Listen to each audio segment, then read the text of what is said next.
নমস্কার, সত্যনাবিক নিউজ নেটওয়ার্কে স্বাগত।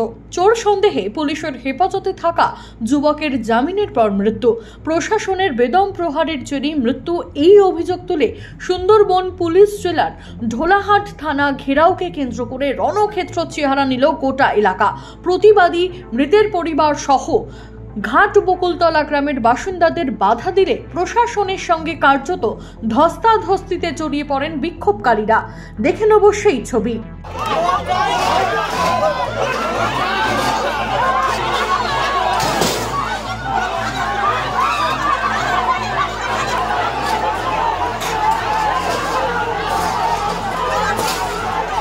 উল্লেখ্য, গত 30শে জুন মৃত যুবক 22 বছরের আবু সিদ্দিক হালদারের কাকা মহসেন হালদারের বাড়ি থেকে চুরি হয় সোনার গহনা।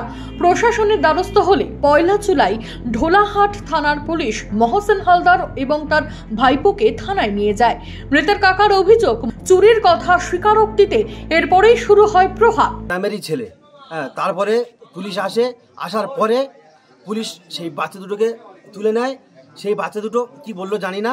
তারপরে আমার ভাইপোকে বললো, পুলিশ বললো তুই চ, বলে থানায় নিয়ে চলে গেল। অতিরিক্ত মারধর করলো আমাকেও সঙ্গে নিয়ে গেল। নিয়ে যাওয়ার পরে আমার ভাইপোর প্রচুর মারধর করলো।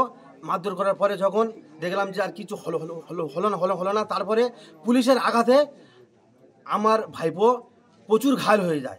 ঘায়েল হয়ে যাওয়ার পরে হাসপাতালে নিয়ে গেলাম, অ্যাডমিশন করলাম।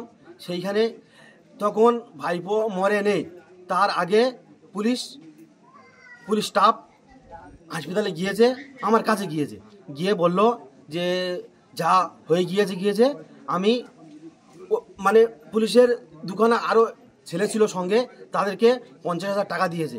দিয়ে বলল যে একে যে কোনোভাবে ট্রিটমেন্ট করাও যাতে সুস্থ হয়ে যায়।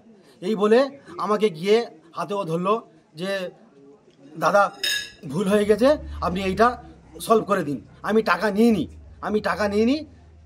তার মধ্যে ভাইপো ইন্তেকাল হয়ে যায়। 4 জুলাই মহকুমা আদালতে আবু সিদ্দিককে তোলা হলে তাকে জামিন দেওয়া হয়। গুরুতর অসুস্থ আবু সিদ্দিককে পরিবারের সদস্যরা প্রথমে মথুরাপুর ও তারপর একে একে ডায়মন্ড হারবার চিত্তরঞ্জন হাসপাতালে চিকিৎসা করানোর পর তার অবস্থা অবনতি হওয়ায় গতকাল পার্ক সার্কাসের একটি নার্সিং হোমে ভর্তি করানো হয়। রাত 10টা নাগাদ মৃত্যু হয় যুবকের। এরপরেই উত্তেজিত হয়ে ওঠে মৃতের পরিবার সহ স্থানীয় বাসিন্দারা। পুলিশের উপযুক্ত শাস্তির দাবিতে থানা ঘেরাও করে বিক্ষোভ দেখালে উত্তপ্ত হয়ে ওঠে এলাকা। অবশ্য লাঠি উঁচিয়ে পরিস্থিতি পরে নিয়ন্ত্রণে আনার চেষ্টা করে পুলিশ। মামুনি রায়, সত্যনাবিক নিউজ, সুন্দরবন। সমস্ত খবরের আপডেট পেতে লাইক করে সাবস্ক্রাইব করুন সত্যনাবিক নিউজ। সেই সঙ্গে বেল বাটন প্রেস করতে ভুলবেন না। আপনাদের একটা সাবস্ক্রিপশন আমাদের জন্য অত্যন্ত মূল্যবান। জয় হিন্দ।